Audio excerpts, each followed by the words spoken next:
আপনারা জানেন যে অগ্রভাগ্য সাহিত্য সংগঠন সিটিএলের 260তম কাজে আজকে আমরা আসি খিদিরপুরে।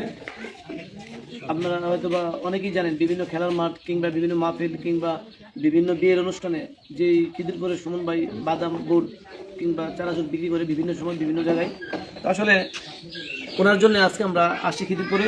এখানে উপস্থিত আছে খিদিরপুর গ্রামবাসীর অনেক ব্যক্তিবর্গ এবং এই এলাকার ইমাম সাহেব এবং খিদিরপুর গ্রামের অনেক যুবকরা। সবাইকে আমার সালাম গ্রহণ করবেন। আমরা আসি যে আমি কিন্তু আজ থেকে প্রায় 1-1.5 বছর আগে সুমন ভাইয়ের এই ছেলেটাকে একটা সহযোগিতা করার জন্য চলে আসছিলাম। আসার পরেও 2 বছর হবে, কিন্তু আসলে কোনো হৃদয়বান ব্যক্তির মনে হয় তেমন একটা সারা পায় না। যেই টাকা বলে পাই অল্প অল্প টাকা হয়তো বা তার দিনে আনে দিনে খাই এরকম ওষুধে চলে যায়। তো অগ্রভাগ্য সাহিত্য সংগঠনের বিভিন্ন প্রোগ্রাম থেকে আমরা জানেন খান গ্রুপের চেয়ারম্যান শালম খান এই মনকাশের আশ্রয় প্রকল্পের একটি নাবালক শিশুর হার্টে ছিদ্র ছিল সেমি, তার জন্য 1,20,000 টাকার একটা অ্যামাউন্ট পাঠাইছিল। এই টাকাটা আস্তে আস্তে তাকে চিকিৎসা করতে শিশুটি মারা যায়, যার কারণে এই টাকাটা আমরা কয়টা উপজেলায় এই শালম খানের নির্দেশে আমরা বিভিন্নভাবে মানুষের সহযোগিতা বা এই টাকাটা ভাগ করে আমরা দিয়ে থাকি। তারই একটি অংশ 10,000 টাকা আজকে আমরা মাহিন সরকারকে দিয়ে যাব। মাহিন সরকার কিন্তু সেম, আগে শুনছিলাম একটা হার্টের ছিদ্র, এখন শুনতেছি তার 3টে হার্টের ছিদ্র এবং তার মাথায়ও বিভিন্ন ধরনের প্রবলেম। আপনারা যারা অন্ধ হতে দান করেন, যারা অসহায় ব্যক্তিদেরকে, যারা এমনও ব্যক্তি আছে যে টাকা কার কাছে খরচ করবো বা কার পিছনে খরচ করবো, অনেক সময় প্রতারণার ফাঁদে পড়ে যায়। কিন্তু আপনারা দেখেন এই সুমন আছে কয়টা বছর, 3-4 বছর ধরে জন্মের পর থেকে শিশু বাচ্চা অসুস্থ, আপনার মানুষের দ্বারা দ্বারা ঘুরতেছে, মানুষের পাশাপাশি ঘুরতেছে যে তার ছেলেটাকে বাঁচে। বাবা যার সন্তান সে বুঝে, সে হোক সে প্রতিবন্ধী কিংবা সে অসুস্থ, কিন্তু কেউ একটা প্রকৃত ভালো মা বাবা তার সন্তানকে ফেলা যায় না। আমরা বিভিন্নভাবে ফেসবুকে বিভিন্ন জায়গায় দেখা যায় রাস্তাঘাটে সন্তান ফেলাই দিয়ে চলে যায়, কিন্তু সুমন এত কষ্ট করতেছে তারপরে সন্তানটা রাস্তায় ফেলাই দিয়ে আসে না। আমার কাছে মনে হয় যে সুমনের মতন ভালো ছেলে বা সে নিজেও অনেক অসুস্থ। আপনারা যেভাবে পারেন এই সুমনের এই মাহিন সরকারকে একটু সহযোগিতা করবেন। আমি এখন সুমন এবং মাহিন সরকারের সাথে একটু কথা বলবো, আপনারা তাহলে বুঝবেন যে আসলে সুমনের পরিবারটা কিরকম হালে আছে। সুমন ভাই এদিকে আসেন। আপনারা দেখছেন এই হলো মাহিন সরকার, এই যে সুমন ভাই, এই সুমনেরও কিন্তু বিভিন্ন ধরনের রোগে হাড়ে অপারেশন হয়েছিল এবং বিভিন্ন রোগে জর্জরিত, তার চেহারা দেখলে বোঝা যায়। বিভিন্ন মাহফিল কিংবা খেলার মাঠে বাদাম চানাচুর বুট বাদাম বিক্রি করে থাকে। এই যে ছেলেটা আপনারা দেখেন, একটা পিতা মাতা মানে ইচ্ছা করলে যে একটা বাচ্চারে দেখো দেখো তো ওদিকে তাকাও, তার হাড়ের 3টা ছিদ্র, সে নাবালক একটা বাচ্চা, সে জানে না ছিদ্র কি জিনিস, তার চিকিৎসা করতে হবে, কত টাকা লাগবে, প্রায় 3-4 লক্ষ টাকার প্রয়োজন তার এই হাড়ের ছিদ্রটা ইয়ে করতে হবে। আপনারা দেখেন ছেলেটা, আমি যখন এর আগে আসছিলাম তখন আর একটু সুস্থ দেখেছিলাম, তখন ছিল একটা ছিদ্র। আমার মনে হয় চিকিৎসা না করে দেখলে থেকে ছিদ্র বাড়ে না কি এটা আমি জানি না। তো আপনাদের কাছে আকুল আবেদন থাকবে এই মাহিন সরকারকে বলেন তো, মাহিন সরকারের ব্যাপারে আপনারা এই পর্যন্ত 3টা ছিদ্র বা কুমিল্লা তার কি কি চিকিৎসা করতেছেন?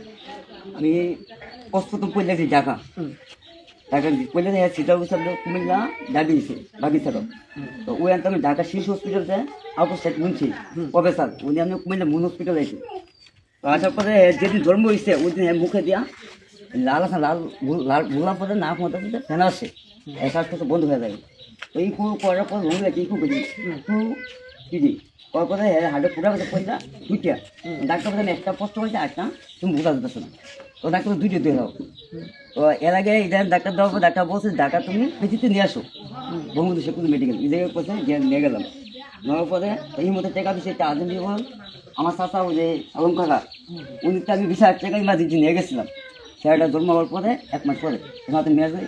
নেওয়ার পরে আমার বড় ভাই বাবু ভাই উনি 310,000। এই মোটামুটি আমি 30,000 টাকা নিচ্ছি, আমার কাছে মনে হয় আরও 10,000 টাকা আছে ভাই, 40,000 টাকা আমি নিয়ে গেছি। আমি ঢাকা আমি 1 সপ্তাহ ছিলাম, 1 সপ্তাহ 40,000 টাকা হয় নাই। তা আমার ওই ঢাকা আমি যে একটা ছোটো একটা ব্যাগেতে কাজ করতাম, ওই আমার কোম্পানির লোক আসলো, তাহলে আমার একটা কাজ করো, তোমার ভাই খরচবা আমার ভাই খরচবা, তোমার ভাই খেতে আমার ভাই সেবা নির্বাচিত নাম্বার। উনি আমাদের এই কোম্পানি তোমার আমি 10,000 টাকা দিই, তোমার বাচ্চা দেখতে এসে আমি দিদি 10,000 টাকা দিয়ে আমি 1 সপ্তাহে আমি ম্যানেজ করে আমি চিকিৎসাগুলো করলাম। এখন চিকিৎসা করতে কত টাকা লাগবে? যে বর্তমান 3টা ছিদ্র হাড়ে আছে, এই ছিদ্র অপারেশন করতে গেলে কত টাকা লাগবে ওটা ডাক্তার বলছে কিনা? ডাক্তার বলছে তো শেষ 2টা মেয়ের হার্টের যদি যে ফুটা যে 3টা মেয়ে কয়েতে গেলে আমি বাংলাদেশ জাতীয় বিদ্যুৎ শো করলাম 5,000 টাকা শুধু লাগে, শুধু হাজার 5 লাখ টাকা ইউনিভার্সিটি লাগে। আর বাইরে যে ওষুধ দিয়ে যাচ্ছি আমি নিজে। দর্শক আপনাদের শুনছেন যে একটা এই শিশুটার অপারেশন করে 5 লক্ষ টাকা লাগবে, অথচ তার ঘরের যে অবস্থা, মানে মানুষ যে বাস করে মানুষের গোয়াল ঘরও এর চেয়ে সুন্দর, যে মানুষের যে গোয়াল ঘর এর চেয়ে সুন্দর। আমরা আহ্বান রাখবো এই যে মাইন সরকারকে আসলে তার বাপের পক্ষে তাকে যে 1 কেজি আনার কিনা খাওয়াবে তাও 500 টাকা কেজি, ওই টাকাটা পর্যন্ত নাই। তো আমরা অগ্রভাগ্য সাহিত্য সংগঠনের ব্যানারে আমরা আজকে 10,000 টাকা এই মাইন সরকারের হাতে দিয়ে যাবো। আসলে 5 লক্ষ টাকার কাছে 10 লক্ষ টাকা অসহায় কিচ্ছুই না। আমি শুধু আসছি আপনাদেরকে দেখাই দিতে যে আমাদের খিদিরপুর এলাকায় খিদিরপুর সরকার বাড়িতে একটি অসহায় শিশু আছে, এই মাহিন সরকার, তাকে চিকিৎসা করতে 5 লক্ষ টাকা লাগবে। আপনারা যে যেভাবে পারেন, অথবা অনেক ব্যক্তি আছে সে অন্ধ হাতে গোপনে অনেকভাবে চিকিৎসা করে। আমি আশা রাখবো আখড়ার একটি মেয়ে জুই, আপনারা জানেন আজ থেকে 10 বছর আগে ওই মেয়েটাকে আমরা চিকিৎসা করেছিলাম, কিন্তু একজন ব্যক্তি বিজয়নগরের সে জুইকে চিকিৎসা করে, সে এখন জুই ভালো পড়ালেখা করতে আমার সাথে মাঝে মাঝে কথা হয়। আমিও যেন চাই এই মাহিন সরকারকে যে কোনো কসবা আখড়া এমন কোনো ব্যক্তি নাই যে একজন ব্যক্তি দাঁড়াতে পারবে না, ইচ্ছা করলেই সম্ভব। আমরা আশা করবো এই মাহিন সরকারকে গোপনে আপনি এসে এই তাকে একটা চিকিৎসার ব্যবস্থা করে দিবেন, এবং সে জন্য তার বাপ যে সুমন অসহায়, সেটার জন্য আসলে খুব অসহায় এবং অসুস্থ। আপনারা চেষ্টা করবেন এই মাহিন সরকারকে পাশে দাঁড়ানোর জন্য, এবং তার চিকিৎসার জন্য এই 500, 1000, 2000 কিচ্ছু হবে না, মিনিমাম 5 লক্ষ টাকা দরকার।